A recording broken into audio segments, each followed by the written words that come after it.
las sesiones de tal manera que pues, función ventricular sistólica, diastólica, sobrecarga de volumen, sobrecarga de presión y ultrason y ecocardiograma, pues todas van de la mano, ¿verdad? Unas con otras. Vamos a aprovechar para ver también el ecocardiograma, que es la manera de evaluar la función tanto sistólica como diastólica. Entonces aquí, pues en este rato vamos a ver todas esas sesiones, ¿verdad? Definitivamente no puede uno hablar de función sistólica sin involucrar la diastólica, así que pues todo va de la mano, ¿verdad? Bueno, pues empezamos. Hay que recordar que la contractilidad pues es la propiedad de las miofibrillas que consisten en la capacidad de acortar su longitud y de esta forma producir tensión y desplazamiento, ¿verdad? Y esto pues es dependiente de la pre y la poscarga. Este acortamiento pues es el que al final posibilita la reducción de las cavidades de tal modo que se activa la expulsión de sangre de aurículas y ventrículos. Como propiedad intrínseca de la miofibrilla, la contractilidad es solo una parte de varios factores cuyo resultado final es el gasto cardíaco. Y bueno, tenemos que definir lo que es precarga, que es lo que hace propiamente la función o el componente más importante de la función diastólica. La precarga es la longitud de la miofibrilla en reposo inmediatamente antes de la contracción. Está representada por el volumen diastólico, que en condiciones normales genera la fuerza que aumenta la longitud de la fibra antes de la contracción. Es decir, este es el estrés diastólico, y la precarga pues describe el estiramiento o distensión del miocardio antes del inicio de la contracción y está representada por el volumen telediastólico, así en forma más clara, más práctica, pues la precarga es el volumen telediastólico. Debido a que es difícil medir este volumen en la práctica, la precarga se calcula como la presión telediastólica del ventrículo izquierdo. Pero bueno, es importante recordar que la relación entre presión telediastólica y volumen telediastólico varía en los pacientes, sobre todo en presencia de disfunción diastólica o de interdependencia ventricular. Y la poscarga, pues es la fuerza que se opone, es la fuerza por unidad de área seccional que se opone a la contracción ventricular durante el vaciamiento del corazón. Hacia los grandes vasos obedece a la ley de Laplace, por lo que se cuantifica mediante el cálculo del estrés parietal sistólico. Se refiere a las fuerzas que se oponen a la eyección del ventrículo izquierdo y habitualmente se simplifica con frecuencia como la presión sanguínea en aorta, pero se describe con más precisión como impedancia o elastancia aórtica, que incorporan los componentes continuo y oscilante de la carga cardíaca. El estrés sistólico máximo es uno de los principales determinantes para la hipertrofia miocárdica, y el estrés sistólico medio es uno de los principales determinantes del consumo de oxígeno miocárdico. Entonces, hay que recordar desde el punto de vista anatómico y fisiológico que la contracción se realiza de la base al ápex. Ya vimos o ya vieron en anatomía que pues el miocardio son diferentes capas con diferente dirección, y el sentido de la contracción es longitudinal, circunferencial, de rotación y de traslación. La función ventricular sistólica es la resultante de la interacción simultánea de la contractilidad con la precarga y la poscarga, y se cuantifica mediante la fracción de expulsión del ventrículo, ya sea derecho o izquierdo. Y aquí es importante pues recordar las fases de la sístole ventricular. La fase 1 es la fase de contracción isovolumétrica. Las válvulas aórtica y pulmonar están cerradas, es decir, aquí donde en el inicio de B es la contracción isovolumétrica. Se acortan las fibras ventriculares, se incrementa la presión. Esta es una curva de presión-volumen. En las abscisas están, en las abscisas está el volumen, en las ordenadas está la presión. Entonces, aquí en donde les marco aquí con la flecha, inicia la contracción isovolumétrica, están cerradas las válvulas aorta y pulmonar. Entonces hay un incremento en la presión sin incremento en el volumen. De ahí es un nombre, ¿verdad? Contracción isovolumétrica.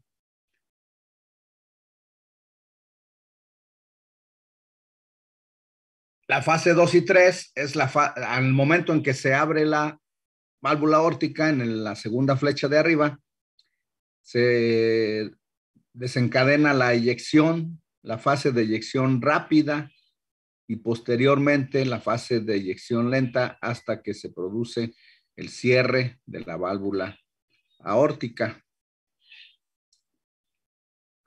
iniciándose la protodiástole. La función sistólica es la capacidad del miocardio normal para variar. Ahorita vamos a volver a revisar esta curva, porque sí es muy importante que la entendamos muy bien. Es la capacidad del miocardio normal para variar la extensión del acortamiento para un grado dado de estiramiento inicial.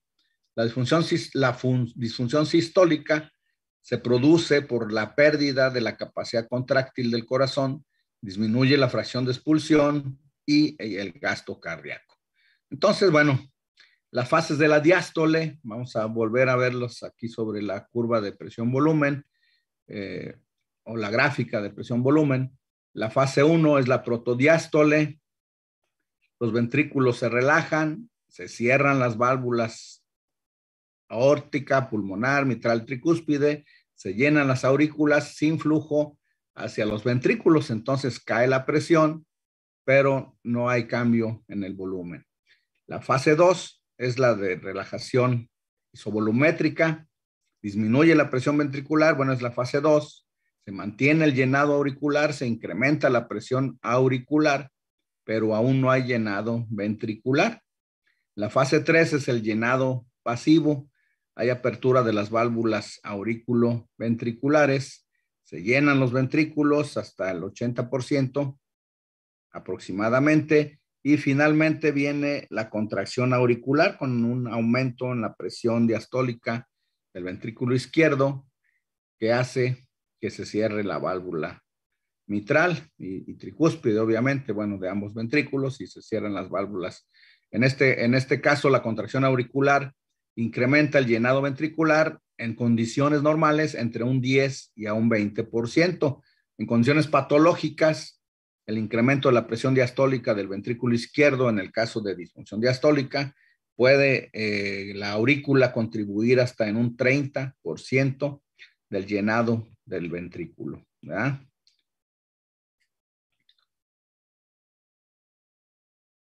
Bueno, hay 5 determinantes principales del rendimiento mecánico ventricular. Entonces tenemos que son la precarga, la poscarga, la contractilidad, la lucitropía, que es la función diastólica, y la frecuencia cardíaca.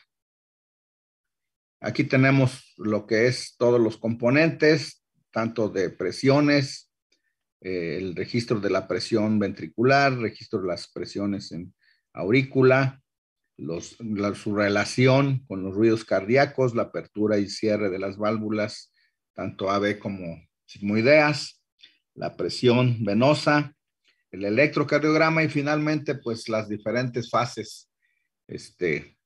Esto está muy bien resumido en esta diapositiva. Y por ahí, pues esta es la imagen del Braunwald, ¿verdad? Ahí lo tienen ustedes en el Braunwald. Hay que leer con mucho detenimiento el pie de diapositiva para que, y a la vez estar observando la gráfica para que vayan, pues para que se entienda de manera completa cuáles son las interacciones que se dan en las diferentes fases de la sístole y la diástole.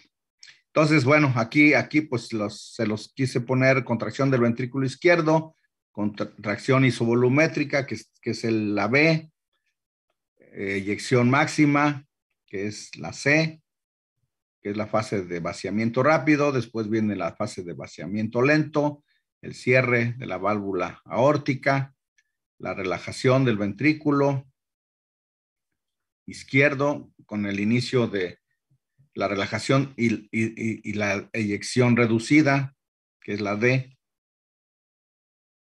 la relajación isovolumétrica, que es la E, llenado fase rápida, la F, la diastasis, que es la G, donde el paso de la sangre es prácticamente pasivo. Ese lo vamos a ver cómo se inscribe en el flujo transmitral. Viendo el flujo transmitral fácilmente vamos a recordar las fases de la diástole. En la fase de llenado lento del ventrículo izquierdo, que es la diastasis, y la contracción auricular. Y aquí, bueno, les vuelvo a poner otra vez esto ya con los números, lo que es cada número en esta gráfica. Y aquí nos ponen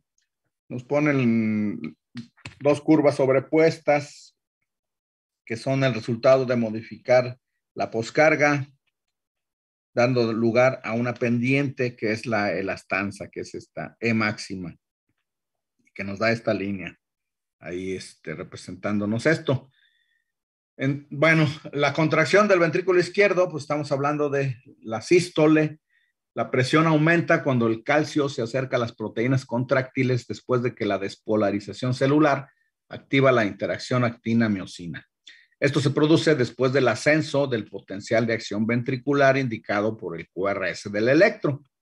Cuando la presión del ventrículo supera la de la aurícula izquierda, normalmente de 8 a 15, se cierra la válvula mitral, provocando el componente mitral del primer ruido. Esta es la explicación de la diapositiva. Pues ahí viene, creo que en el pie de diapositiva les puse todo el texto. Los cambios de la presión ventricular derecha van por lo general ligeramente más retrasados debido a la conducción eléctrica, de manera que el cierre de la tricúspide se produce después de la mitral. La fase de contracción del ventrículo izquierdo después del cierre mitral y antes de la apertura de la aorta, cuando el volumen es fijo, se denomina contracción isovolumétrica. Al activarse más miofibras, la presión del ventrículo aumenta hasta que supera la presión de la aorta, causando la apertura de la válvula aórtica, lo cual en forma habitual pues es un fenómeno silente.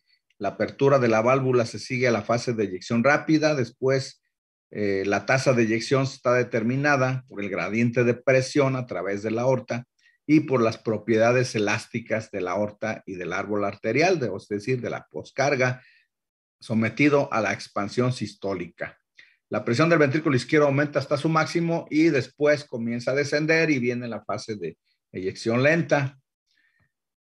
La regulación de la contractilidad está regulada por la precarga mediante el mecanismo de Frank Starling, ¿verdad? Uno de los mecanismos de regulación de la contractilidad más importantes, pues es este mecanismo, y consiste en que a un aumento de la precarga, es decir, el grado de distensión o estiramiento de la fibra al final de la diástole genera un aumento de la fuerza y la velocidad de contracción. Esto es muy importante en el caso de las sobrecargas diastólicas, ¿verdad? Tenemos mayor volumen, mayor fuerza contráctil y ahí es donde vamos a entender, de acuerdo con la ley de Frank Starling, cómo la contracción o la fracción de expulsión de 60 en una insuficiencia aórtica o mitral ya nos está indicando disfunción ventricular, cuando en realidad, pues, en forma aislada, esa fracción de expulsión es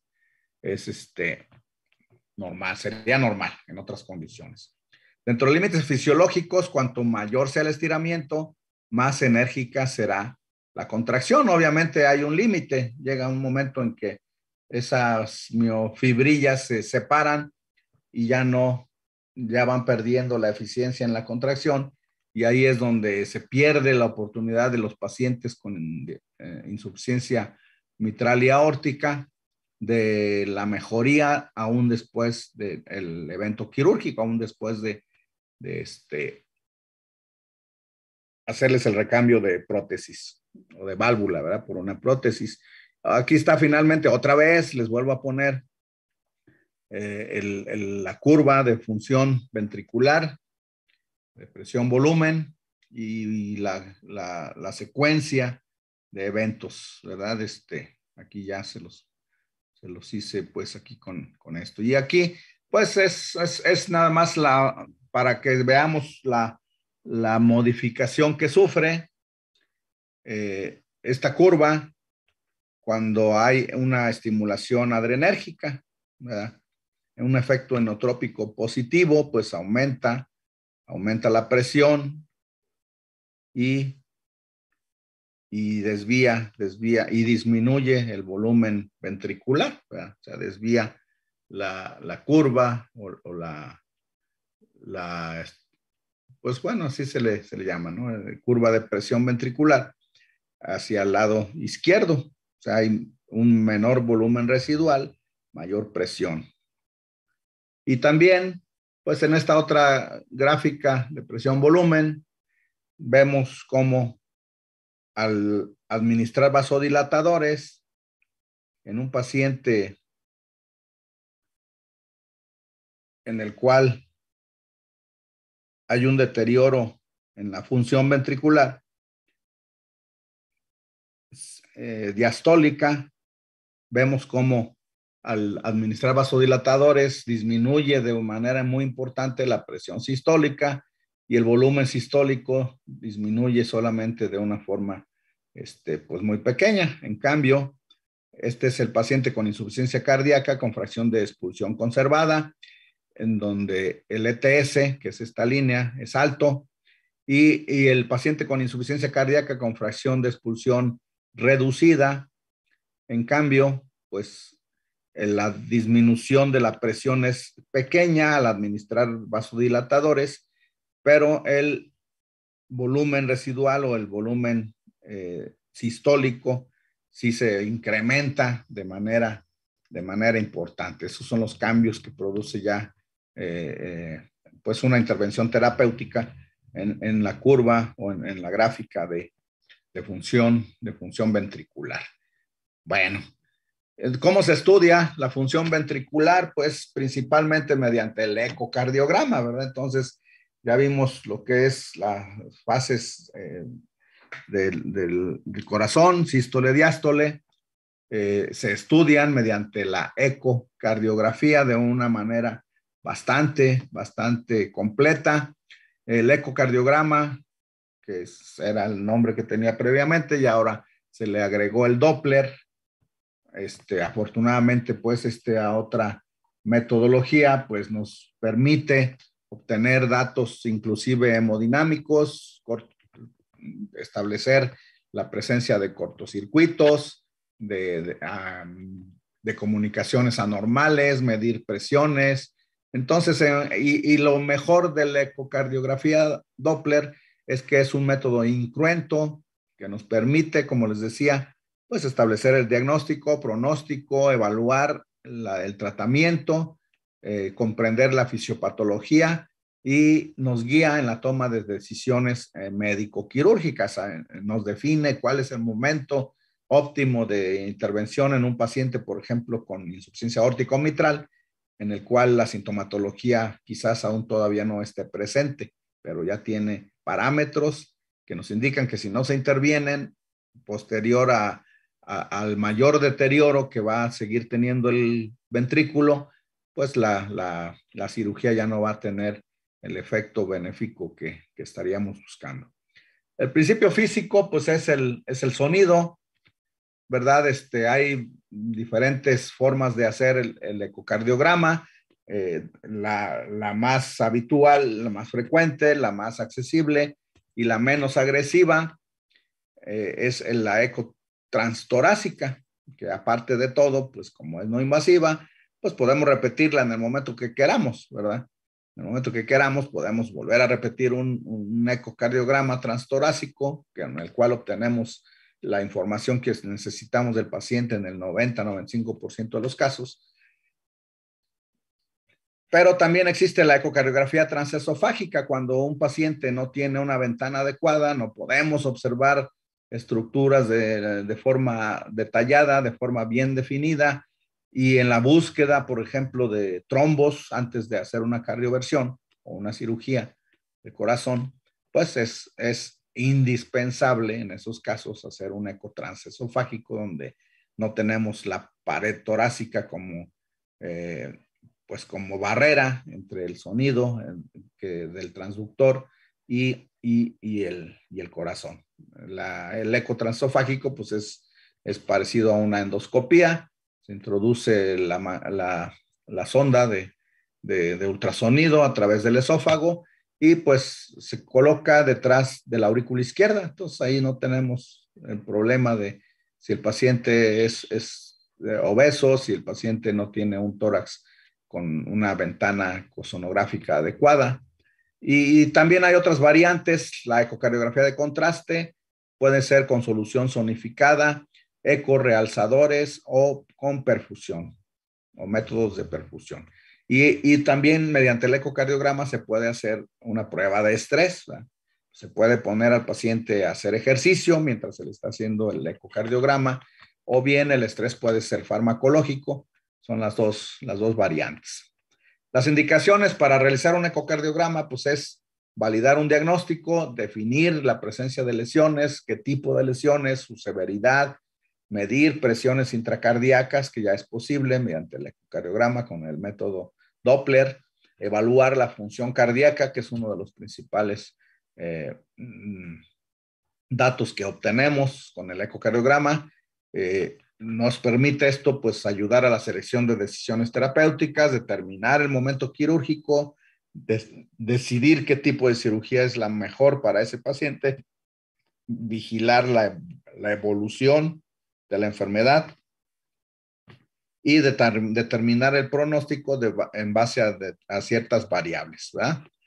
Bueno, pues la ecocardiografía es el ultrasonido reflejado por los tejidos cardíacos, ¿verdad? Y esto pues, nos permite visualizar todas las estructuras prácticamente, bueno, las estructuras de tamaño adecuado para observarse en el ultrasonido, como son las aurículas, los ventrículos, las válvulas, las grandes arterias, aorta y pulmonar, parte de sus ramas, las venas cavas, las pulmonares también se visualizan su llegada a la aurícula izquierda, y obviamente nos permite identificar anormalidades estructurales. Evidentemente, pues las arterias coronarias no es el método adecuado para observar arterias coronarias.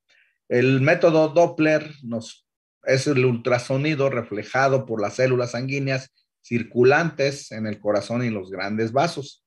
Registra los flujos sanguíneos, ya sean normales o anormales, medimos la velocidad de flujo mediante el Doppler, observamos la dirección de los flujos con el Doppler color, medimos las velocidades, hacemos cálculo de presiones intracardíacas, y el Doppler tisular, que ya son métodos más recientes, es el ultrasonido reflejado por el tejido miocárdico y registra las velocidades del músculo cardíaco. Por eso se le denomina Doppler tisular. Entonces, pues tenemos aquí en esta imagen cómo para el estudio de la función sistólica y diastólica, pues utilizamos desde el ecocardiograma modo M, que es el modo en movimiento. Este es el ventrículo derecho, ventrículo izquierdo, la septum interventricular, pared posterior, el eco bidimensional, que puede ser transtorácico o transesofágico, el Doppler, que esta es la imagen del flujo mitral en el método de Doppler. Podemos hacer un ecoestrés, podemos hacer un Doppler tisular, que así es como se observa. Se dibujan diferentes colores de acuerdo al movimiento que hacen las fibras musculares, y nos da imágenes como esta en color. Y ya de acuerdo al color se interpreta si hay zonas de hipocinesia, discinesia o acinesia. eco 3D, que también en los últimos años ha tenido un importante avance, con imágenes muy ilustrativas y muy definidas. El strain 2D, que mide las tensiones o igual el movimiento, ¿verdad?, de la pared, parecido al Doppler tisular, y el eco de contraste. Estos son los diferentes métodos que utilizamos para el estudio tanto de la función sistólica como de la diastólica. Las modalidades, pues bueno, ya los vimos: modo M, bidimensional, tridimensional, Doppler pulsado, Doppler continuo, Doppler a color y Doppler tisular. La diferencia entre el pulsado y el continuo es que el pulsado mide velocidades bajas solamente, el Doppler continuo mide velocidades más altas, como las estenosis, las insuficiencias mitrales, tricuspídeas, las estenosis de válvula pulmonar, por ejemplo, que tienen ya velocidades de más de 2 metros por segundo. Entonces esas están fuera ya de la medición con Doppler pulsado y ocupamos ahí el Doppler continuo. Entonces, bueno, explicando un poquito cada uno de ellos, el modo M registra el movimiento de las estructuras cardíacas, permite medir las dimensiones y relacionarlas con el ciclo cardíaco si colocamos el electrocardiograma al mismo tiempo. Es la mejor forma de medir diámetros y se puede combinar con el Doppler color para ver si hay flujos anormales o flujos turbulentos. El 2D registra en 2 planos desde múltiples sitios del tórax y permite visualizar las estructuras y la relación que tienen con los vasos sanguíneos, ¿verdad? Es decir, pues desde obviamente los aspectos anatómicos en los recién nacidos, por ejemplo, pues visualizar la correcta localización de los ventrículos. Acuérdense que en un recién nacido, cardiopatías congénitas, ventrículo derecho puede estar en el lado izquierdo, el izquierdo en el derecho, la aorta salir del derecho, la pulmonar salir del izquierdo. En fin, en las cardiopatías congénitas, pues obviamente no, es muy importante definir el situs y definir la relación arterio-ventricular. Entonces, bueno, nos permite observar el corazón en un movimiento real, en movimiento, pues en el momento, ¿verdad? Apreciar malformaciones, y obviamente pues también se combina con el Doppler color para visualizar la dirección y la velocidad de los flujos, si hay flujos turbulentos, si hay flujos laminares. El modo 3D o tridimensional registra los 3 o 4 planos del corazón y los grandes vasos, y se utiliza en la decisión sobre mediciones exactas de los dispositivos a utilizar, es decir, en el caso de un Amplatzer para cerrar una comunicación interauricular o interventricular. Bueno, el ecocardiograma pues se basa en los principios convencionales de los ultrasonidos, según los cuales se emiten frecuencias de onda de alta frecuencia o ondas sonoras de alta frecuencia. Aquí tenemos el transductor, la pared torácica, y aquí en un eje corto vemos el corazón cortado transversalmente. Este transductor, a partir de cristales piezoeléctricos, envía estos señales de onda, estas ondas sonoras, atraviesan las estructuras corporales internas, interaccionan con los tejidos y se reflejan nuevamente hacia el transductor. Posteriormente son procesados por microordenadores para generar una imagen. Entonces aquí está modo bidimensional y el modo M, que es el modo en movimiento. Aquí tenemos la pared anterior del ventrículo derecho, la cavidad del ventrículo derecho, el septum interventricular en diástole, en sístole, y la pared posterior o inferior del ventrículo izquierdo en diástole y en sístole. Y el electrocardiograma al mismo tiempo para obviamente establecer los tiempos del ciclo cardíaco y hacer las mediciones de manera correcta. Entonces, tenemos infinidad, bueno, varias ventanas Esta imagen nos ilustra de una manera por demás demostrativa, pues todas las imágenes y lo que observamos en cada una de las diferentes ventanas. Tenemos la que habitualmente usamos es la para external izquierda. Aquí está el transductor en la parte izquierda del esternón, ¿verdad? Obviamente tenemos que colocarlo entre las costillas para visualizar el corazón. Por eso hay pacientes en los cuales no hay una ventana adecuada y es donde se requiere el eco transesofágico. Entonces, la ventana habitual es el paraesternal izquierdo, donde utilizamos el eje largo, el eje corto, ¿verdad? Y el apical. La ventana apical son las dos ventanas que se utilizan pues con más detalle, con más tiempo. El apical, pues simplemente colocamos el transductor en la punta del corazón. Ahí podemos hacer una vista de 4 cámaras, de 2 cámaras, de 5 cámaras, cuando incluimos a la aorta. Entonces, la otra vista que es muy importante en defectos congénitos, la subcostal, que nos permite visualizar la cava inferior, la entrada de la cava a la aurícula, el septum interauricular, la integridad de y pues ahí visualizamos parcialmente la válvula tricúspide. Cuando hay marcapasos definitivos, pues vemos los electrodos entrando ahí a la aurícula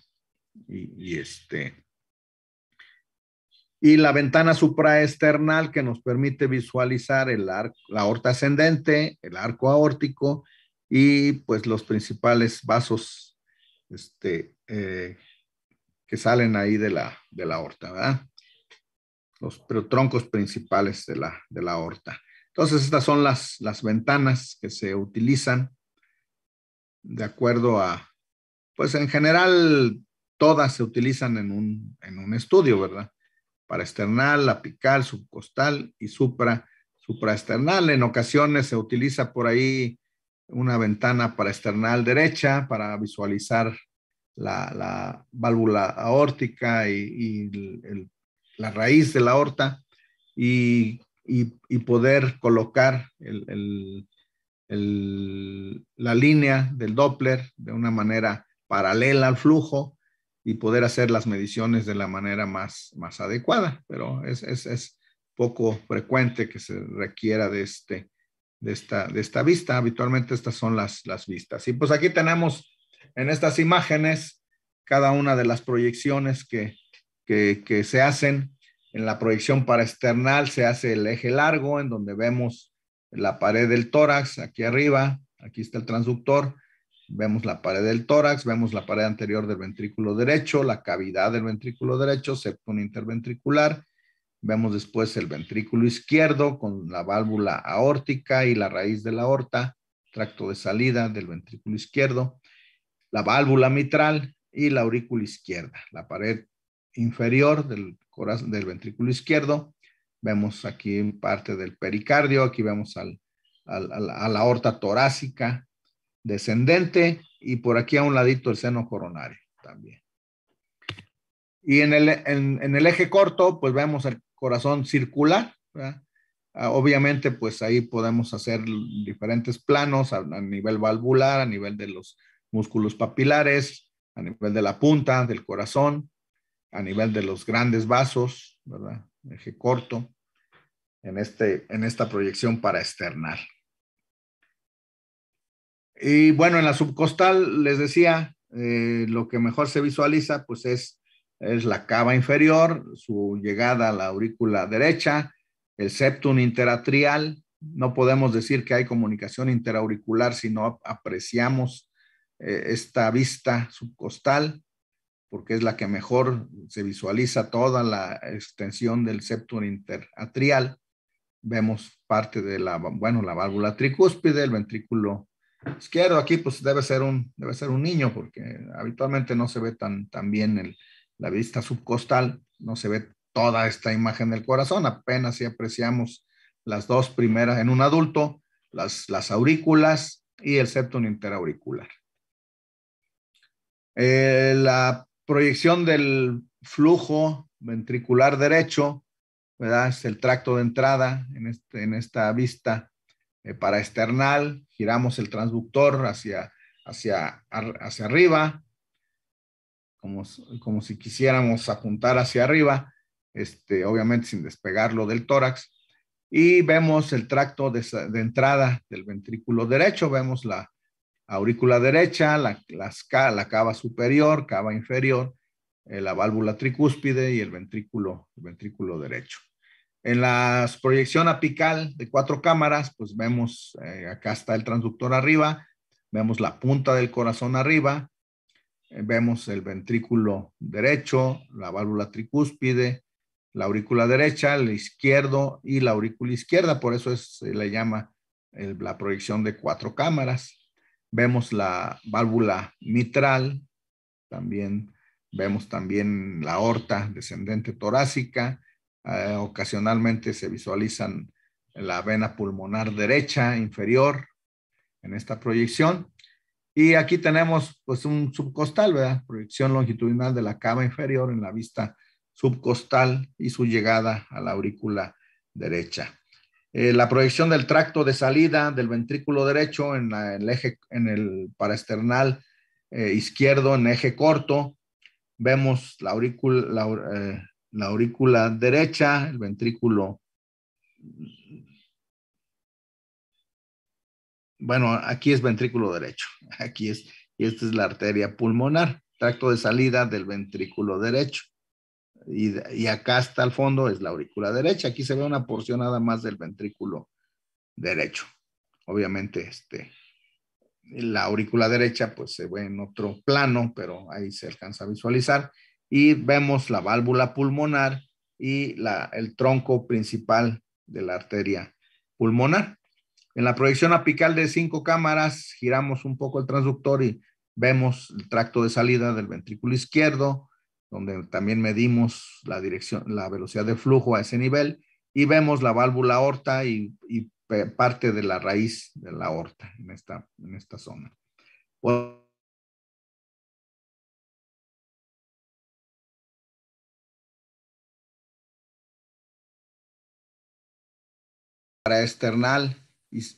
Paraesternal, eje corto, eso es lo que quieren decir las iniciales, a nivel de la válvula aórtica. Habitualmente se le dice nivel de los grandes vasos porque acá hacia este lado, arriba a la derecha, ¿verdad? Se ve la válvula pulmonar. Aquí tenemos el círculo del anillo de la aorta, las valvas de la aorta, vemos cómo se visualizan las tres valvitas, ¿verdad? Posterior, izquierda y derecha. Y en la proyección apical también podemos hacer un giro del transductor y visualizar la proyección de 2 cámaras donde se ve únicamente el ventrículo izquierdo y la aurícula izquierda. Esto nos sirve para ver la pared anterior del ventrículo izquierdo, que es esta. En la otra vista, lo que vemos es la pared libre y el septum. Aquí vemos la pared anterior y la pared inferior o posterior, ¿verdad? Bueno, inferior. Vemos la orejuela, parte de la orejuela de la aurícula izquierda.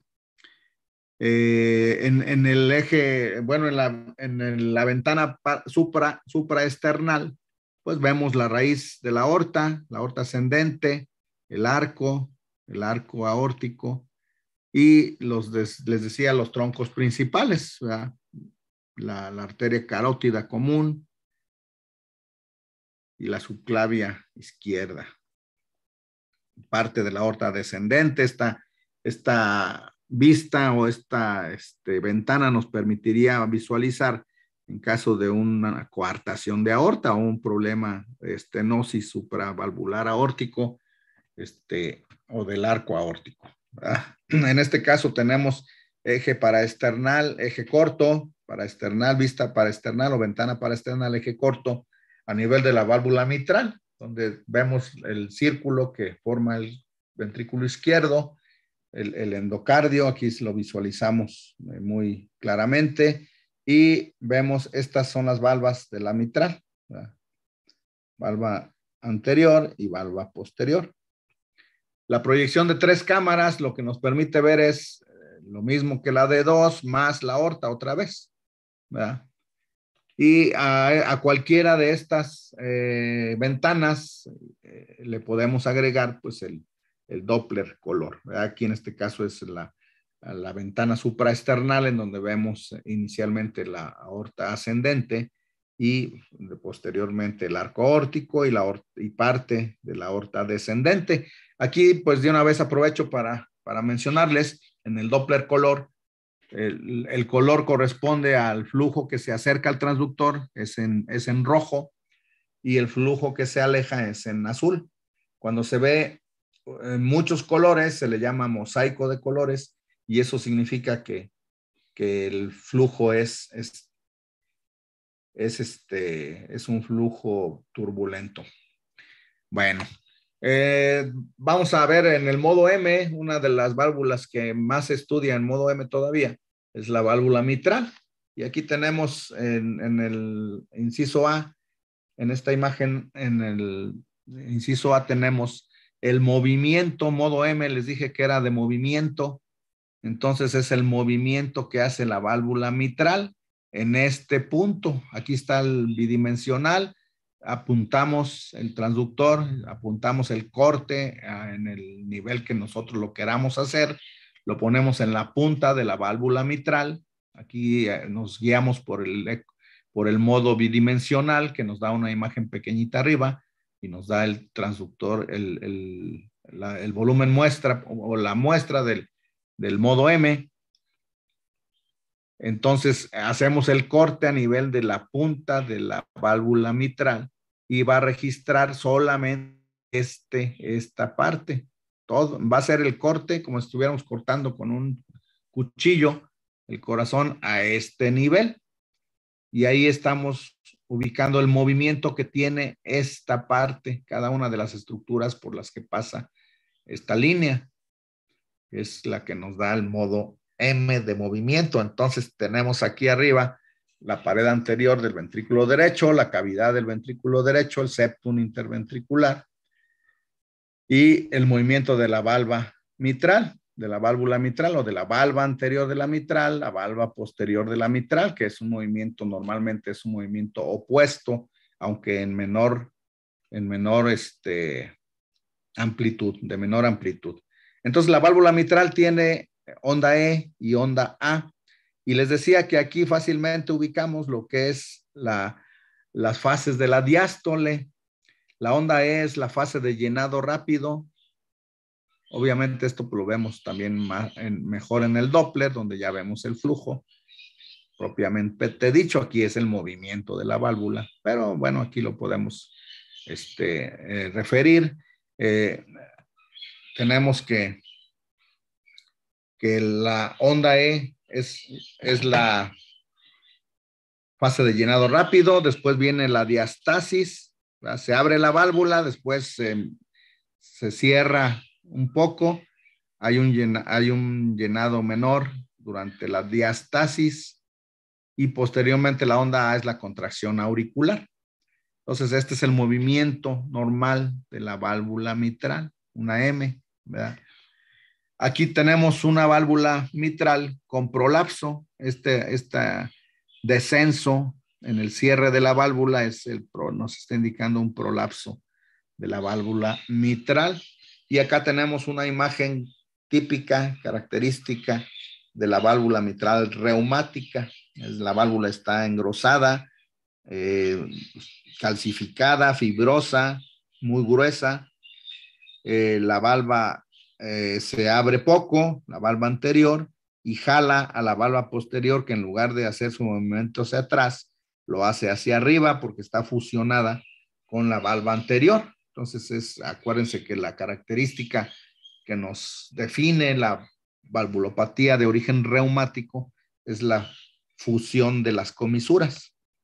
Y en tenemos una miocardiopatía hipertrófica. Ven, el septum interventricular está muy grueso, demasiado grueso. Entonces la miocardiopatía hipertrófica apical asimétrica, como es este caso, provoca un movimiento anterior de la valva anterior de la mitral que obstruye el tracto de salida del ventrículo izquierdo. Entonces eso se le denomina SAM, Systolic Anterior Motion. Es el SAM, este es el SAM, este movimiento anterior de la válvula mitral en sístole, durante la sístole. Aquí vean, aquí está cerrada y no hace movimiento como aquí. Entonces, esta es una miocardiopatía hipertrófica septal asimétrica. Y bueno, vamos a ver más ecocardiogramas. Esto pues es un poquito también nada más, igual que el electro, acostumbrarse un poquito. Obviamente pues aquí ya es un poco más específico del especialista, la interpretación, pero pues es un método ya tan comúnmente utilizado que pues es importante que ustedes también lo conozcan en lo básico de este método de diagnóstico. Entonces aquí tenemos la imagen en modo bidimensional que nos da el transductor, tiramos nuestra línea, aquí en este caso ya no lo estamos haciendo sobre la válvula, lo estamos haciendo a nivel de las cuerdas tendinosas para visualizar el ventrículo izquierdo. Aquí tenemos la pared anterior del derecho, la cavidad del derecho, septum interventricular con su movimiento de sístole y diástole, cavidad del ventrículo izquierdo y pared inferior. Entonces, aquí es donde hacemos las mediciones de los ventrículos de la pared del ventrículo derecho, medimos la cavidad del ventrículo derecho, medimos el septum, grosor del septum interventricular, la cavidad del izquierdo, el grosor de la pared inferior, y aquí pues se visualiza muy claramente el pericardio, ¿verdad? Ese es un modo M. Y bueno, estos son los planos que se utilizan habitualmente. El eje largo, aquí tenemos el transductor que tiene una marquita en uno de los bordes, que es la que nos indica hacia dónde estamos apuntando. Cuando esa marquita la apuntamos hacia el hombro derecho del paciente, pues es el eje largo. Estamos haciendo este corte. Cuando la apuntamos al hombro izquierdo, es el eje corto, que aquí tenemos la representatividad, ¿verdad?, de los ejes cortos que se pueden hacer a nivel de grandes vasos, a nivel de la válvula mitral, a nivel de los músculos papilares para hacer las medidas de los ventrículos, y a nivel de la punta, pues cuando buscamos algún trombo. Y pues el eje largo, está la representación del corte que hacemos a nivel del eje largo, y aquí lo tenemos. Este es lo que vemos en un eco bidimensional, eje largo paraesternal en modo bidimensional, y aquí está pues la gráfica con la representación de cada una de las estructuras que vemos.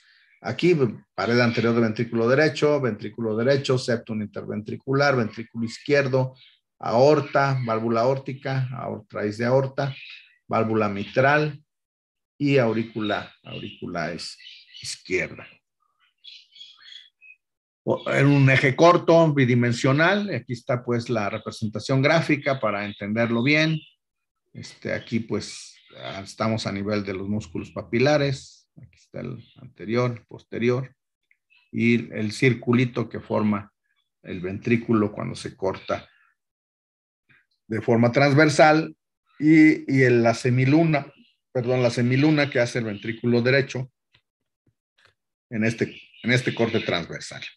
La apical 4 cámaras, acuérdense, el transductor está arriba, la punta del corazón se ve arriba, y pues tenemos que habituarnos a esta forma de ver el corazón.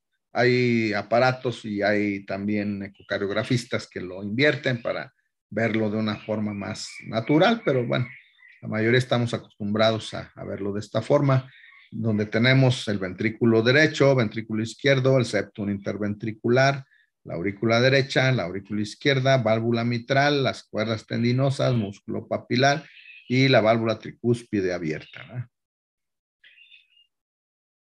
Y aquí están las estructuras, pues identificadas con su número correspondiente para que las puedan ustedes ver. Aquí tenemos un modo bidimensional a nivel de grandes vasos. Decía que habitualmente lo nombramos así porque pues vemos el corte de la aorta a nivel del anillo, tenemos las valvas de la aorta, la valva posterior, derecha, izquierda, la válvula pulmonar, tracto de salida del ventrículo derecho y la arteria pulmonar. Aquí incluso se alcanza a visualizar la rama izquierda y la derecha de la arteria pulmonar. En un eje subcostal, dijimos que ahí pues vemos el hígado, vemos aquí pues no se alcanza a visualizar, por aquí debe estar la cava inferior, la aurícula derecha, y vean qué bien se visualiza el septum interauricular, ¿verdad? Para esta vista es especial para visualizar pues la cava inferior, medir la cava inferior. En casos de hipertensión pulmonar es útil medirla tanto en inspiración como en expiración para ver la capacidad de disminución de calibre. Y vemos el septum interauricular en toda su extensión. En una comunicación interauricular, pues aquí es donde hacemos el diagnóstico, obviamente asociado a la clínica y al electrocardiograma.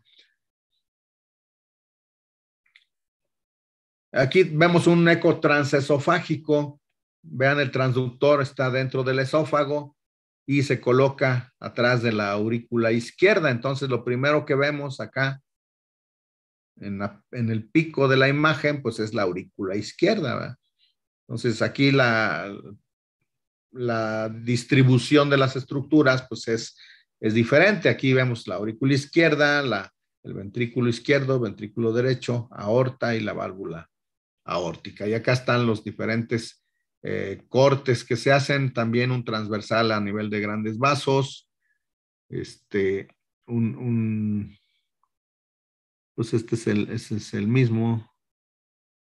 Aquí está la aurícula derecha, la aurícula izquierda, la aorta, ventrículo derecho, aurícula derecha, la pulmonar. Aquí tenemos el corte a nivel de los ventrículos, a nivel de los músculos papilares, ventrículo izquierdo y derecho. Y pues hay unas vistas que pueden hacerse. Aquí es donde les decía que se puede invertir simplemente la imagen para verla de una forma más convencional. Pero pues ya depende del quien esté haciendo el estudio, ¿verdad? Bueno, el Doppler nos registra el espectro que nos dan los flujos. Entonces nos registra la velocidad del flujo en donde ponemos nosotros nuestro volumen muestra. Aquí tenemos un corte en un eje corto a nivel de grandes vasos. Tenemos la aorta aquí en medio. Tenemos el tracto de salida del ventrículo derecho, la arteria pulmonar, y ahí está colocado, se le denomina volumen muestra a esta porción de la línea que tiene estas dos rayitas. Ahí es donde estamos midiendo el flujo. Entonces, el flujo de la arteria pulmonar es medimos la velocidad y la computadora pues también nos da otras medidas cuando marcamos los márgenes de ese flujo, la integral de velocidad-tiempo, etcétera. Bueno, aquí tenemos otra vista, otro Doppler, ¿verdad? Aquí en este caso es Doppler pulsado, en este caso es un Doppler continuo que está avisándonos aquí de una comunicación interventricular.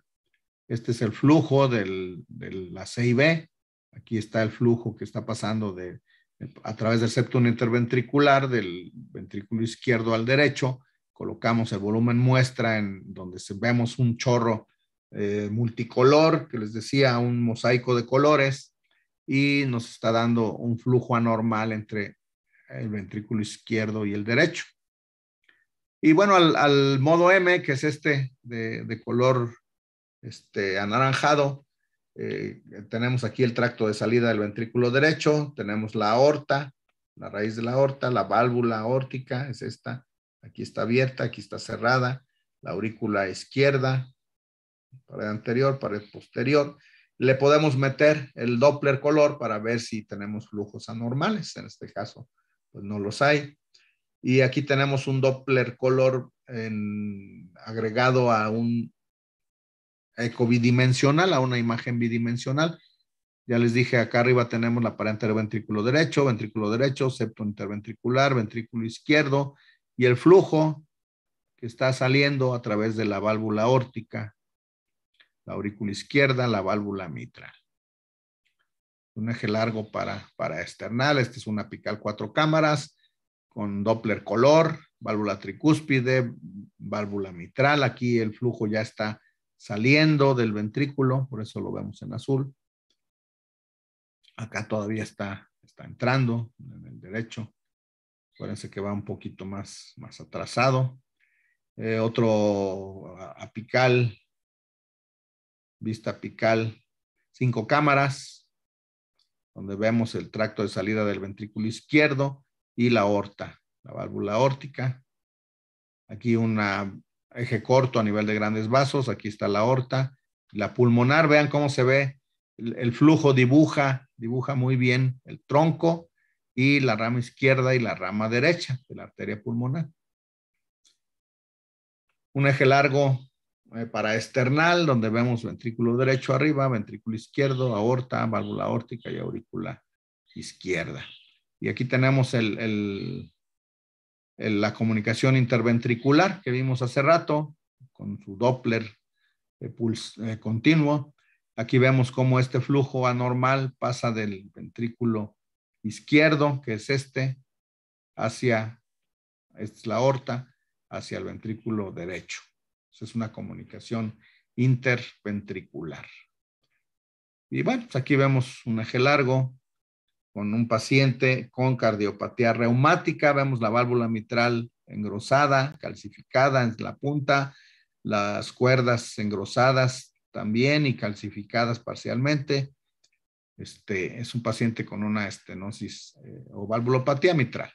Este es un eje corto del mismo paciente donde vemos la válvula mitral muy gruesa, las cuerdas tendinosas también bastante engrosadas.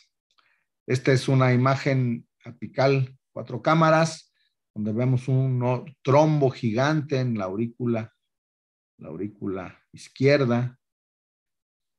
La válvula mitral se ve engrosada con calcificaciones, debe ser una cardiopatía reumática, que es la que hace frecuentemente este tipo de trombos. Y este es un mixoma de la aurícula izquierda. Acá está es un eco transesofágico, entonces vemos la aurícula izquierda primero, no vemos pared torácica. El mixoma está pegado a la aurícula izquierda y en diástole pues se mete a través de la mitral, se mete al ventrículo izquierdo. Es un mixoma de la aurícula izquierda. Vean la forma tan diferente, ¿verdad? El trombo está muy redondito, bordes bien definidos, y el mixoma, pues que es una tumoración benigna, pero pues puede provocar la muerte del paciente, por muy benigna que sea, dependiendo de su ubicación y del trastorno hemodinámico que cause. El tumor en sí es un tumor benigno. Y bueno, este es el Doppler color que se ve en la imagen del flujo de la válvula de entrada del ventrículo izquierdo a través de la mitral, y vemos ya parte del flujo saliendo a través del tracto de salida, ¿verdad? Este es un eje apical, 4 cámaras.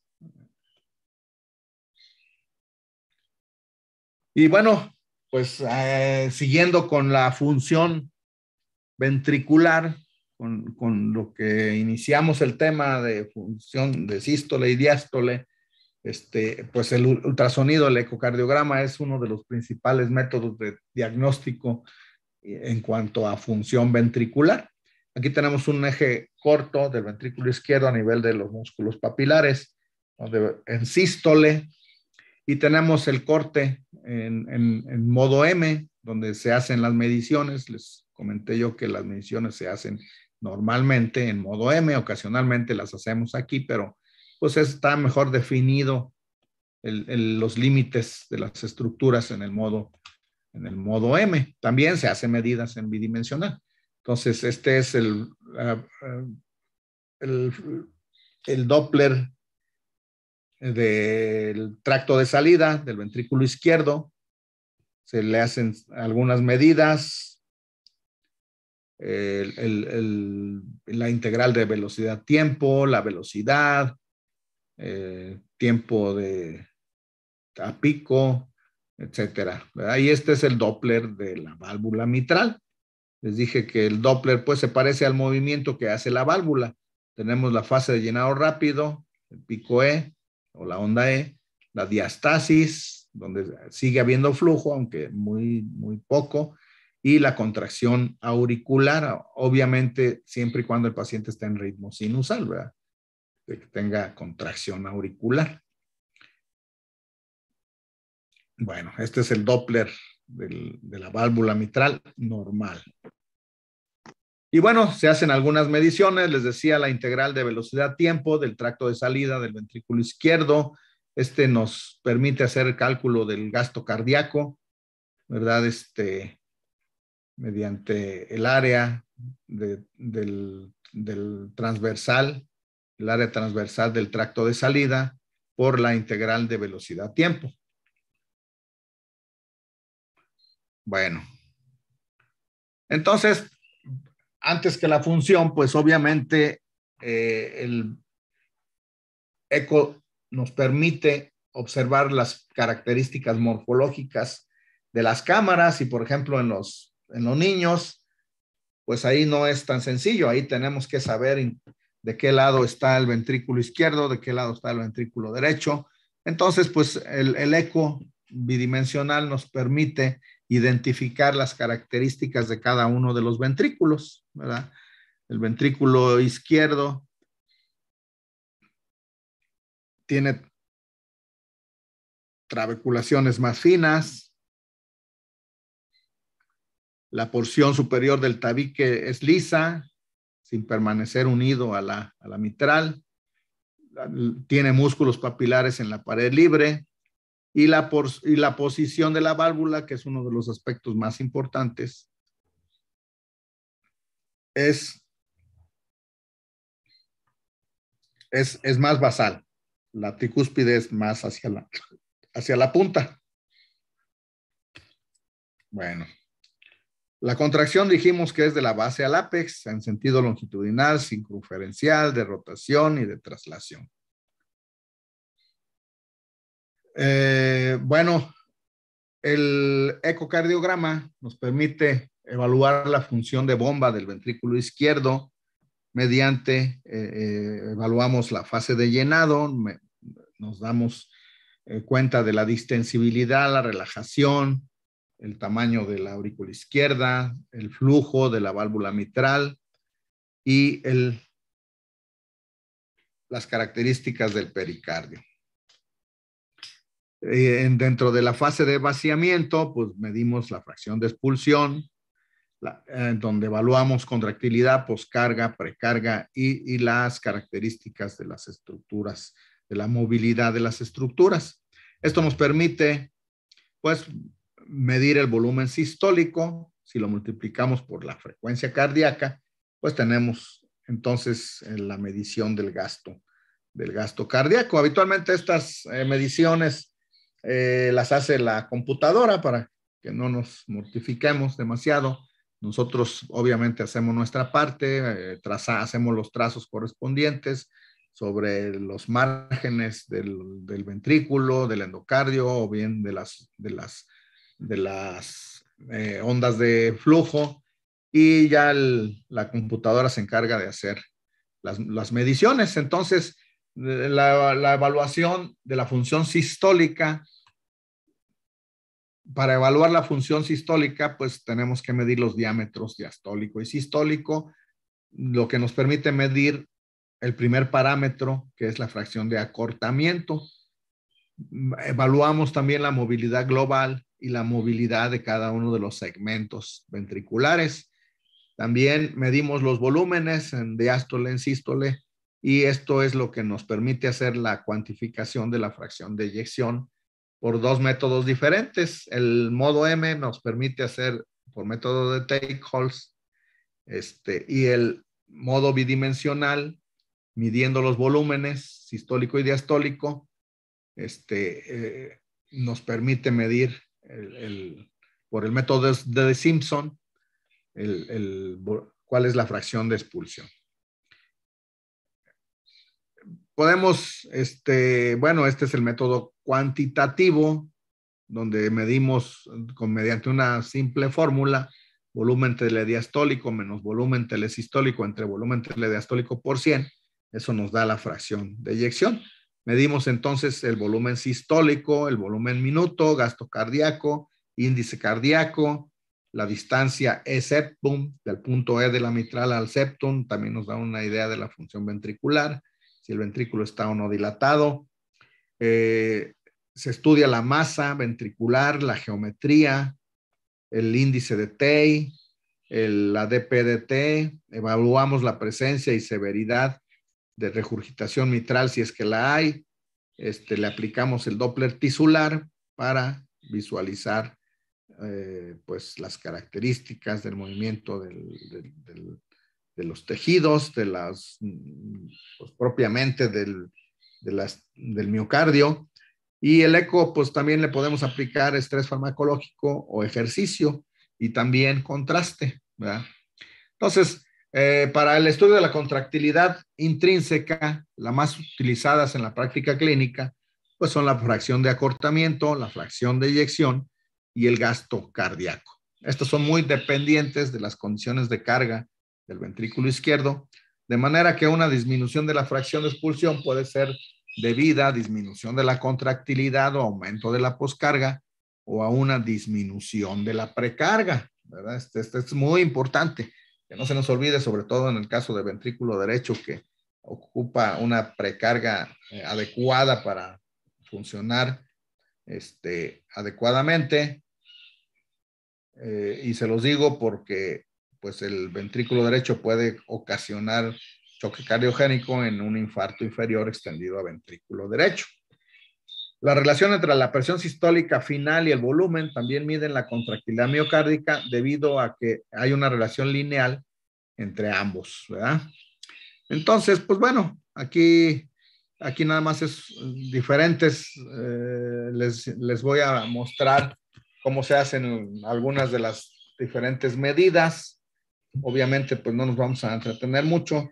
Esta es la fracción de acortamiento, simplemente mide el diámetro diastólico del ventrículo izquierdo menos diámetro sistólico entre diámetro diastólico. Esto mide la fracción de acortamiento. Y la fracción de expulsión es multiplicando al cubo o elevando al cubo estos parámetros. Entonces, así simplemente hacemos el cálculo de la fracción de expulsión mediante el método de Tay-Coles.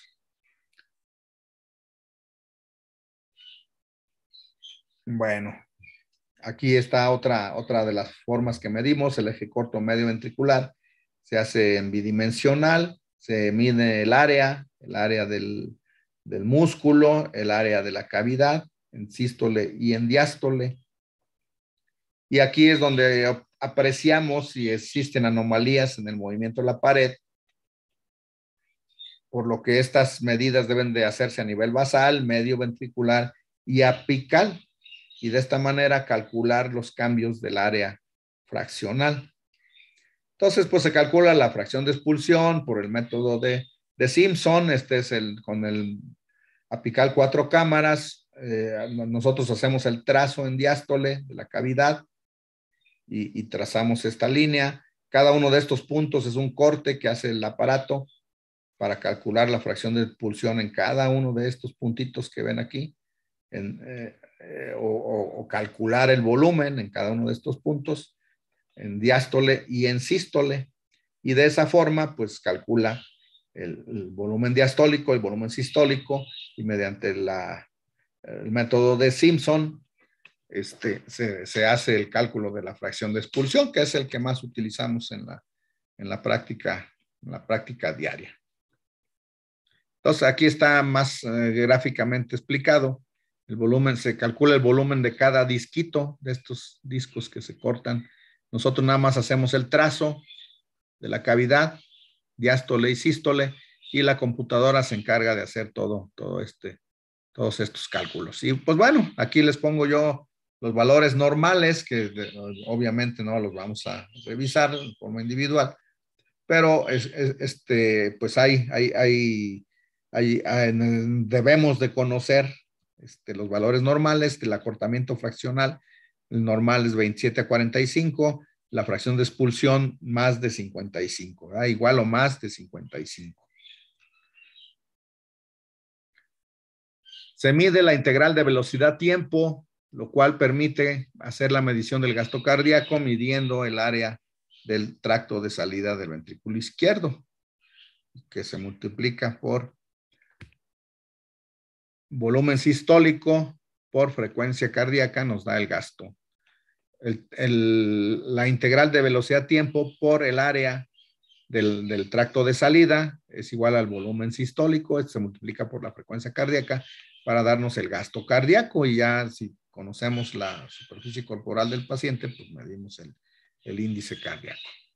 Esto es muy importante cuando evaluamos los diferentes segmentos, la motilidad de los diferentes segmentos. El ventrículo izquierdo se divide en 17 segmentos, y lo que evaluamos al evaluar la movilidad de cada uno de estos segmentos es cuál arteria o si está afectada alguna de las arterias coronarias en base al segmento que esté afectado. Aquí está el nombre de cada uno de los segmentos, son 17, y bueno, pues en el eje apical, basal, medio y en el eje largo.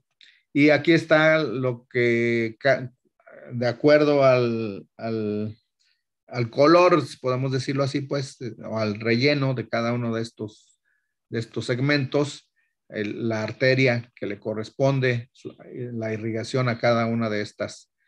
Y así sabemos si hay una anomalía de movimiento de qué segmento, a qué arteria corresponde la afectación que estamos viendo. Y aquí pues tenemos gráficamente más ilustrado, mejor ilustrado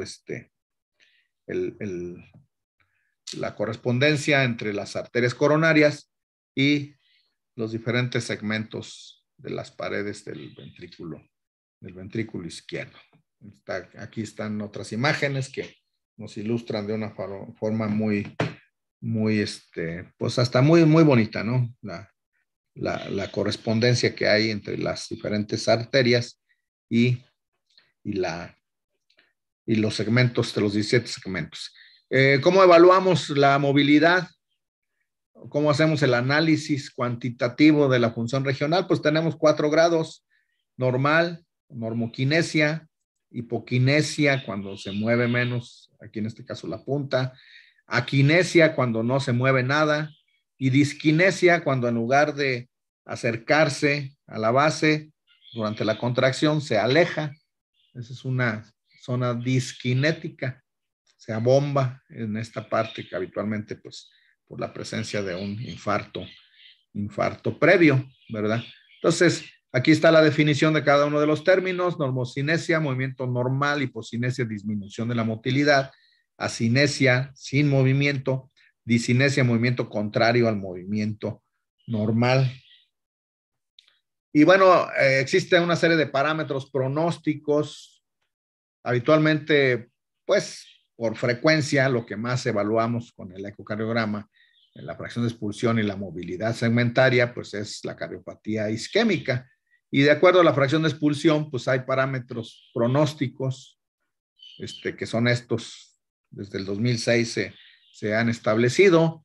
Y pues obviamente también mediante el ecocardiograma vamos a evaluar el remodelado de los ventrículos dependiendo de la sobrecarga a la que esté sometido, ya sea sistólica o diastólica. Por eso les decía pues que no podemos hablar de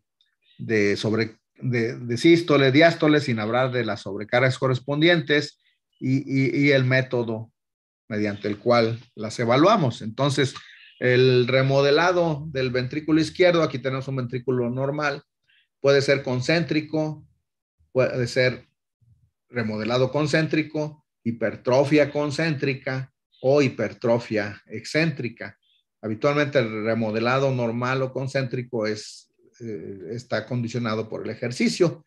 Y pues bueno, aquí ya les puse después toda una serie de tablas con los diferentes valores de las medidas que se hacen mediante el ecocardiograma. Este es bueno, otra de las medidas que se hace, ya les decía, con el Doppler pulsado, pues es el flujo de entrada, como medida de función diastólica. El flujo de entrada, pues nos permite evaluar la función diastólica del ventrículo izquierdo. Aquí se mide un índice que se llama índice de Tay. Se mide, pues, el tiempo de contracción isovolumétrica, tiempo de relajación isovolumétrica, se divide entre el tiempo de eyección, que es la base del flujo del tracto de salida, y se hace una serie de cálculos para obtener el índice de Tay, que es un índice de función ventricular. En el ventrículo izquierdo normal es de menos de 0.40, ventrículo derecho es de menos de 0.43. Y bueno, aquí tenemos un índice también de movilidad, un score de movilidad de las paredes, en donde la movilidad normal debe ser 1. Entonces el índice, el score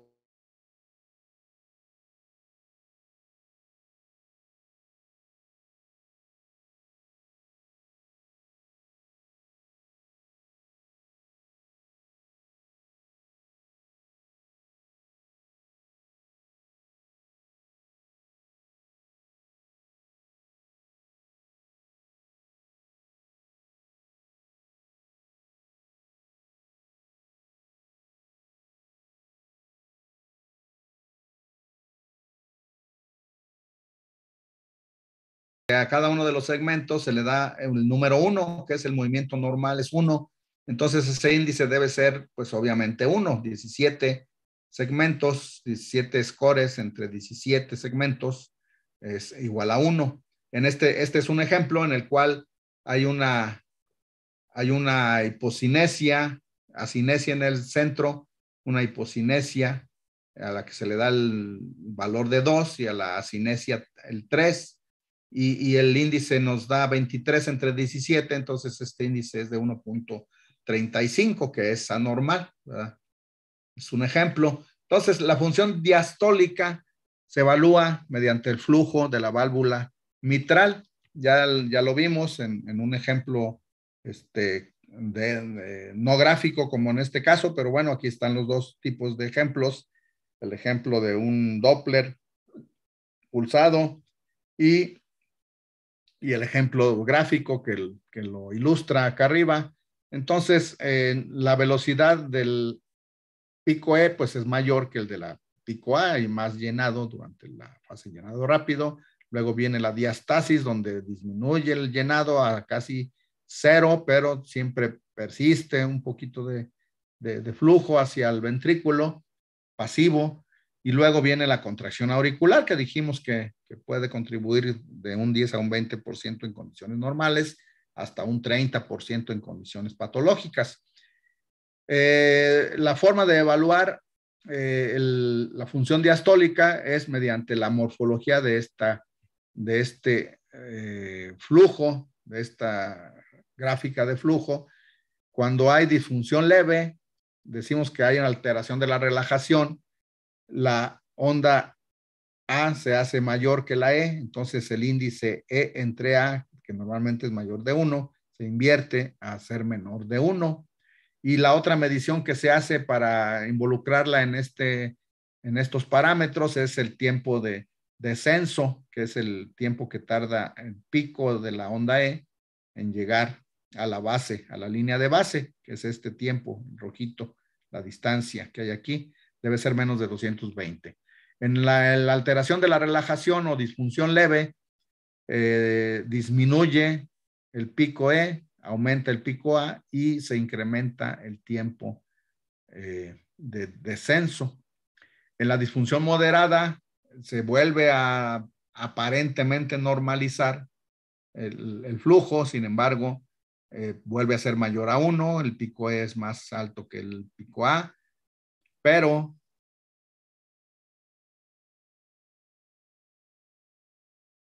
bueno, tenemos aquí que el tiempo de diástole está entre 150 y 200.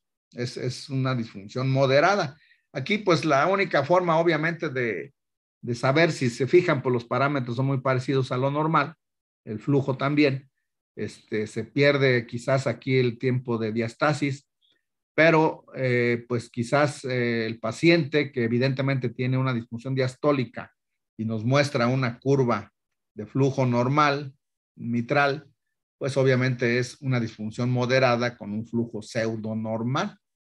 Y la disfunción grave o patrón restrictivo se incrementa de manera importante la fase de llenado rápido, la velocidad del pico E, el índice E entre A sigue siendo mayor de 1, pero en este caso ya se incrementa a más de 1.5. Vean, la contracción auricular se hace muy pequeña y el tiempo de descenso se acorta de manera muy importante a menos de 150. Entonces, esta es la forma en que evaluamos habitualmente la función diastólica, ¿verdad? Vean pues cómo no podemos hablar de sístole, diástole sin sobrecarga diastólica y sistólica, que ahorita vamos a ver brevemente las causas y la forma de evaluar cada una de ellas. Y aquí tenemos pues una gráfica que me gustó mucho. Muchos de estas imágenes son del Braunwald que tienen ustedes en su biblioteca.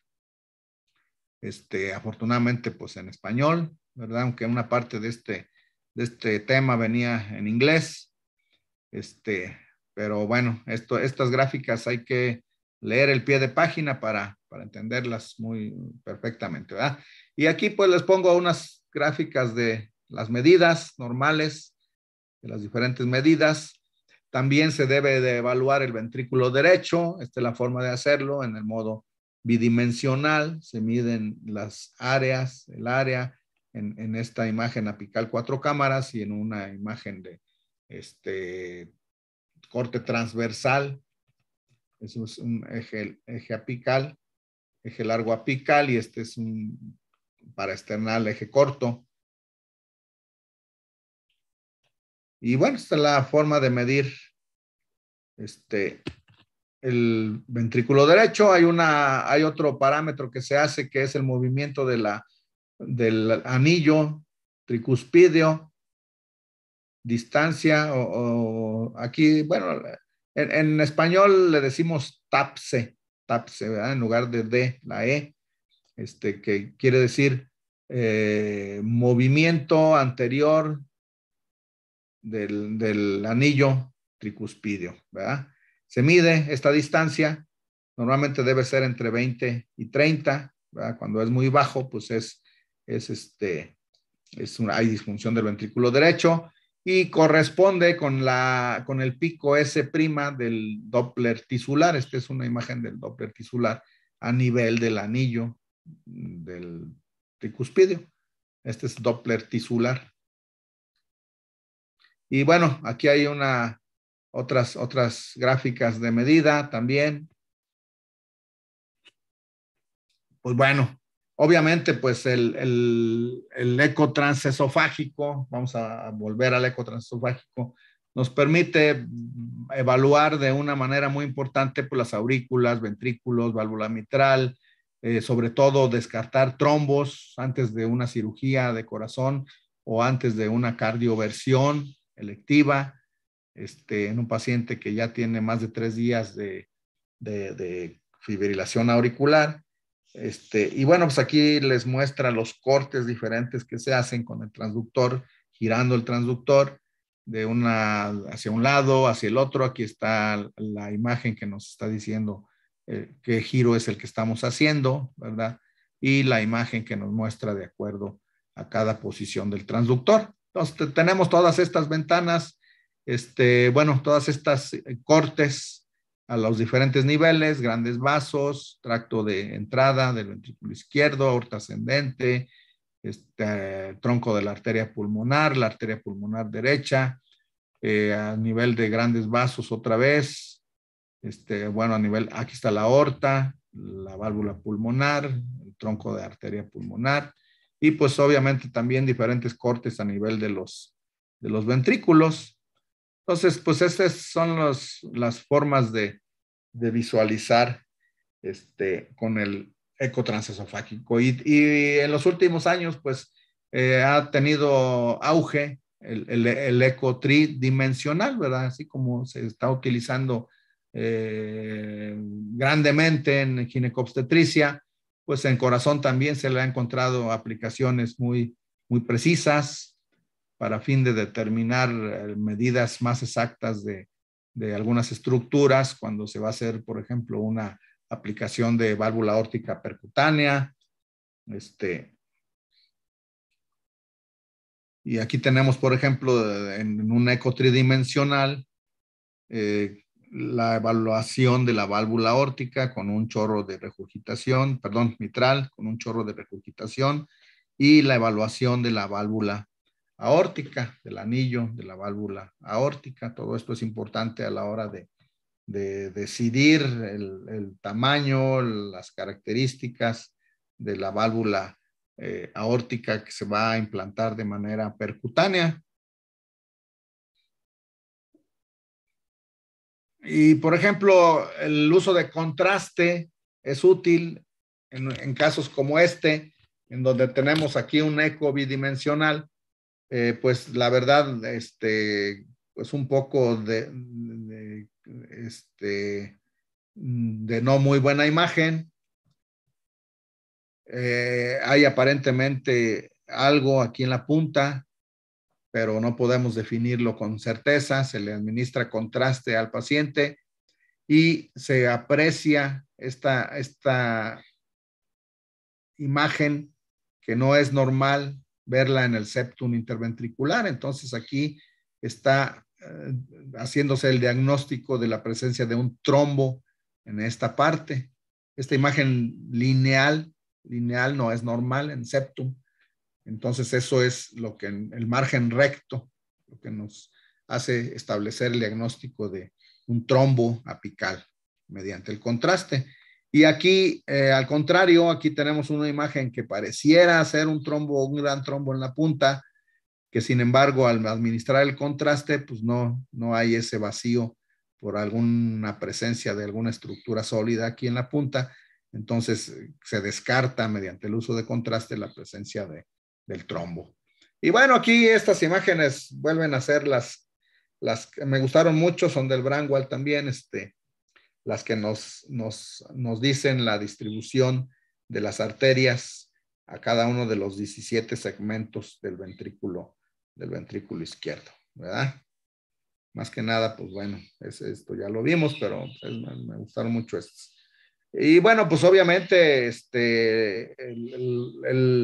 el ecocardiograma nos va a permitir hacer diagnóstico de complicaciones en el caso de un infarto agudo, complicaciones mecánicas, como en este caso un prolapso de válvula anterior de la mitral por ruptura de cuerda tendinosa que provoca una insuficiencia mitral severa, ¿verdad?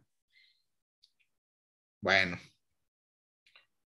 Y bueno, para terminar con este tema de las sístoles y diástoles, pues yo, antes de iniciarlo, les diré que este tema para mí me parece ya un tema pasado de moda. Sinceramente, pues, obviamente yo no lo había dado antes. Me fui a los objetivos, y definitivamente, pues es un tema que ya debería de desaparecer del programa, porque pues ya vieron ustedes lo que es la insuficiencia cardíaca, la disfunción diastólica, la disfunción sistólica, la clasificación que se hace ahora de la insuficiencia cardíaca, que se basa en sístole, diástole, disfunción sistólica, disfunción diastólica, las fases, ABCD, Pero, sin embargo, bueno, me aboqué a hacer una revisión de las consecuencias que trae cada una de estas formas de sobrecarga sobre el corazón, de qué manera se puede hacer el diagnóstico, cuáles son las cardiopatías que afectan de una forma u de otra al corazón y pues cómo se hace el diagnóstico, ¿verdad? Y bueno, vamos a definirlo: sobrecarga de presión o sistólica. Bueno, en primer lugar, pues hay que entender que se producen dos patrones de hipertrofia del miocito cardíaco, que fue lo que me aboqué más que nada, la forma en que altera la geometría del ventrículo y a los miocitos las diferentes formas de sobrecarga, ya sea de presión o de volumen, ¿verdad? O diastólica. Entonces se producen dos patrones de hipertrofia del miocito en respuesta a la sobrecarga hemodinámica. En la hipertrofia por sobrecarga de presión, por ejemplo, en una estenosis aórtica o paciente hipertenso, el aumento de la sobrecarga en la pared sistólica conduce a la adición de sarcómeros en paralelo. Esa es una de las diferencias principales o la diferencia principal desde el punto de vista anatómico. Adición de sarcómeros en paralelo, un aumento del área transversal del miocito y un incremento del espesor de la pared del ventrículo izquierdo. Este patrón de remodelado se conoce como hipertrofia concéntrica y se ha asociado a alteraciones de señalización dependiente de la proteína quinasa 2, a su vez dependiente del complejo calcio-calmodulina o de la interacción calcio-calmodulina. La sobrecarga diastólica o de volumen, por ejemplo, las insuficiencias aórtica o mitral, el incremento de la sobrecarga diastólica sobre la pared conduce a un aumento en la longitud del miocito con adición de sarcómeros en serie, no en paralelo, la otra era en paralelo, esta es en serie, lo que engendra una dilatación del ventrículo izquierdo.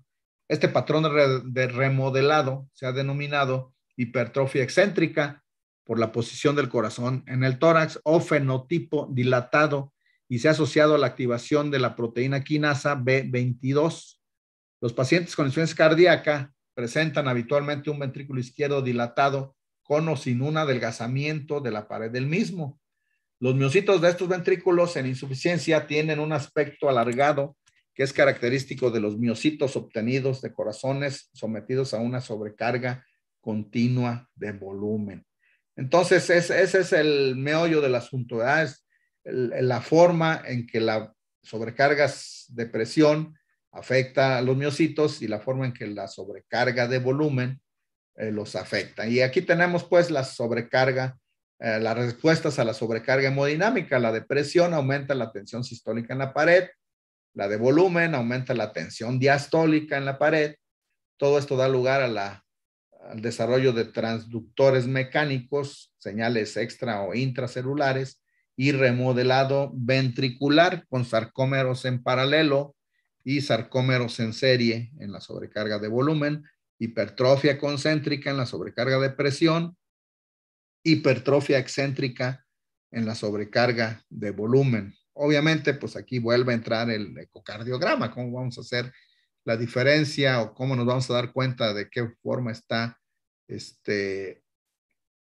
remodelado el ventrículo, pues mediante el ecocardiograma. Y bueno, pues aquí nos muestra nada más cómo la célula muscular normal, hay un estímulo para el crecimiento, la hipertrofia fisiológica es por el ejercicio, la hipertrofia concéntrica es por la sobrecarga sistólica, la excéntrica por la sobrecarga diastólica, lo cual da un aumento de la expresión de genes embrionarios.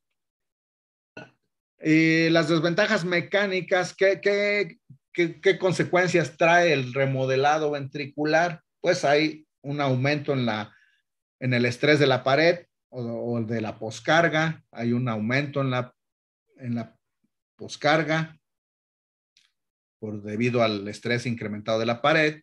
Hay hipoperfusión subendocárdica episódica, sobre todo durante la sístole, utilización incrementada de oxígeno, regurgitación mitral funcional, empeoramiento de la sobrecarga hemodinámica, activación del estrés inducido por vías de transducción de señal con mala adaptación y activación inducida por estrés de genes programados por mala adaptación. Y bueno, pues el remodelado del ventrículo implica desde cambios en la forma normal es un elipse, y la forma de remodelado del ventrículo remodelado, pues tiende a hacer el ventrículo a una forma esférica. El ventrículo dilatado tiende a tomar una forma esférica. Bueno, aquí es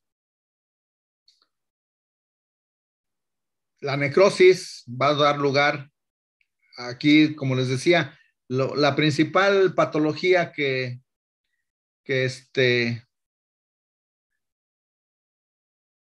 estudiamos con esto, pues es la cardiopatía isquémica habitualmente, aunque aquí estamos hablando de otro tipo de patologías, pero por ejemplo, hay remodelado en un corazón previamente infartado. Entonces la necrosis va a dar lugar a remodelado con incremento en la utilización de energía, pérdida de energía, estrés miocárdico con hipertrofia maladaptativa, desarrollo de factores de crecimiento, degradación del medio extracelular, de la matriz extracelular, con dilatación progresiva. Acá los factores de crecimiento pueden dar lugar a apoptosis, y finalmente, pues todo esto es un círculo vicioso que contribuye al remodelado del ventrículo. Y bueno, pues esto, el metabolismo del corazón o del miocito, pues tiene tres etapas: la captación de sustratos, ¿verdad? Y después su utilización mediante el ciclo de Krebs dentro de la mitocondria, y posteriormente el transporte a través del transportador de creatina, ¿verdad? Que son los tres elementos de producción de energía. Se produce también un adelgazamiento de la pared del ventrículo a medida que el ventrículo empieza a dilatarse y a remodelarse. Este aumento del adelgazamiento junto con el incremento de la poscarga creado por la dilatación lleva al desequilibrio de la poscarga, que contribuye a una reducción del gasto cardíaco anterógrado. El aumento de la sobrecarga de la pared puede llevar a una expresión mantenida de los genes activados por estiramiento, angiotensina 2, endotelina y factor de necrosis tumoral, y a la activación por el estiramiento de vías de señalización hipertrófica. Pues lo que me pareció interesante fue todo esto, ¿no? Ya que se meten hasta la micro fisiología, microanatomía, ya se conoce en detalle todo lo que está condicionando el remodelado ventricular. Además, dice, cabe esperar que la sobrecarga telediastólica en la pared induzca hipoperfusión episódica del subendocardio, con el consiguiente deterioro de la función del ventrículo izquierdo, así como un aumento del estrés oxidativo, con activación resultante de familias de genes sensibles a la generación de radicales libres, por ejemplo, factor de necrosis tumoral, interleucina 1B. Otro problema mecánico importante debido a la dilatación es que se separan los músculos papilares. Todo esto es importante, por eso pues, les pongo el texto. Lo que causa incompetencia de la válvula mitral y desarrollo de insuficiencia mitral funcional, además de pérdida de flujo sanguíneo anterógrado. La insuficiencia mitral da lugar a mayor sobrecarga de volumen ventricular, Tomadas en conjunto, las cargas mecánicas generadas por el remodelado del ventrículo izquierdo podrían inducir todavía mayor dilatación, reducción del gasto cardíaco anterógrado y aumento de la sobrecarga hemodinámica, cualquiera de los cuales basta para contribuir a empeorar la función del ventrículo izquierdo independientemente del estado neurohumoral del paciente. Y bueno, aquí nos muestra la secuencia de pasos que sigue el remodelado ventricular. Tenemos la geometría normal, remodelado concéntrico, hipertrofia concéntrica, hipertrofia excéntrica y finalmente insuficiencia cardíaca. Y bueno, pues vamos a analizar así brevemente cuáles son las etiologías de la sobrecarga sistólica. Pues la más frecuente es la hipertensión arterial, la más prevalente, la estenosis aórtica, las estenosis subvalvular, ya sea tipo membrana o anillo, y tuneliforme, la estenosis aórtica supravalvular, que puede ser localizada o difusa, que se ve en el síndrome de Williams, y la coartación de aorta son las principales etiologías de la sobrecarga sistólica. Acuérdense, hipertensión arterial. Y la sobrecarga diastólica, pues bueno, aquí no confundir con disfunción diastólica. Aquí estamos hablando de sobrecargas. ¿Por qué? ¿Por qué les aclaro esto? Porque bueno, la principal causa de disfunción diastólica, ya lo debieron de haber visto, es la hipertensión arterial. La principal causa de disfunción sistólica es la isquemia miocárdica o la cardiopatía isquémica. Pero estamos hablando ahora de sobrecargas, sobrecargas. Sobrecarga diastólica o de volumen. ¿Qué las causa? Pues la insuficiencia aórtica, la insuficiencia mitral, prolapso. Bueno, el prolapso válvula mitral está incluido en la insuficiencia mitral.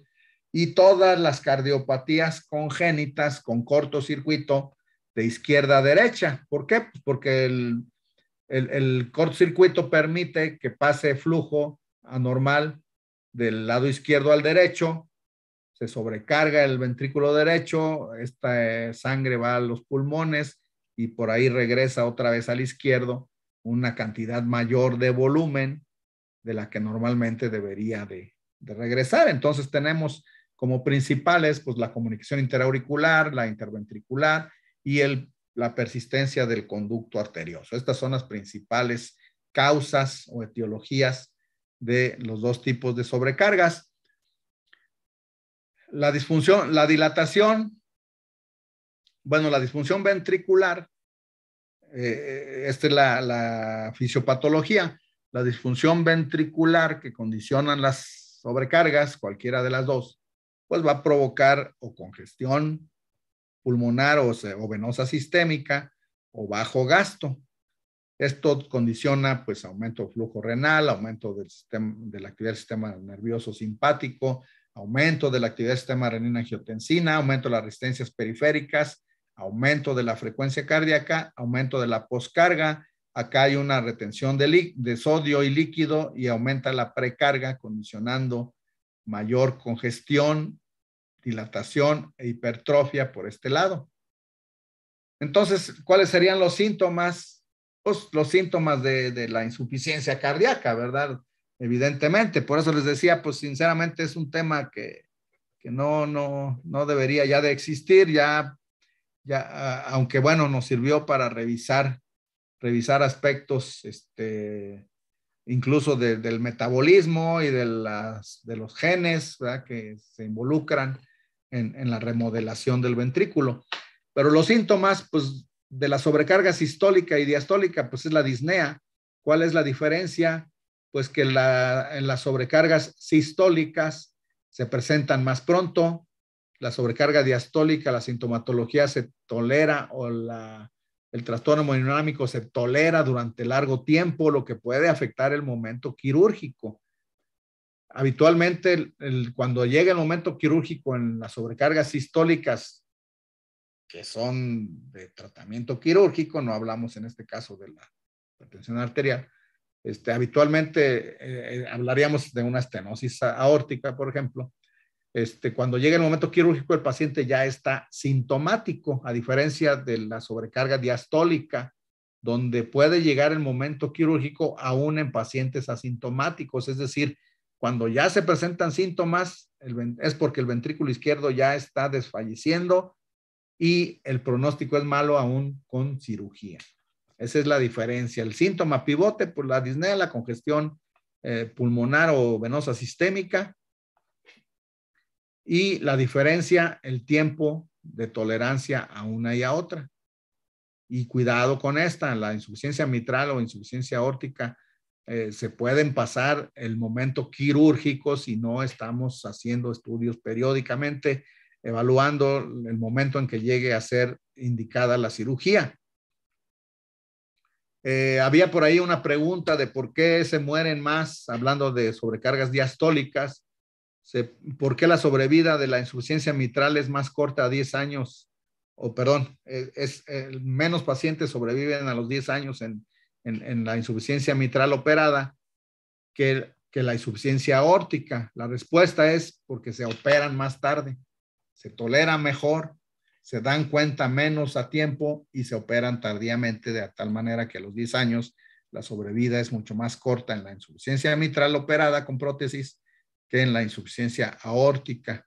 El diagnóstico, pues los métodos de diagnóstico, pues todos los que tenemos a la mano: electrocardiograma, ecocardiograma con todas sus modalidades, cateterismo cardíaco, TAC multicorte o resonancia magnética. Y bueno, vamos a revisar nada más brevemente esto. El patrón de sobrecarga sistólica del ventrículo izquierdo, pues ya lo vimos, es un infradesnivel cóncavo del ST con rama corta, ¿verdad? Ascenso rápido.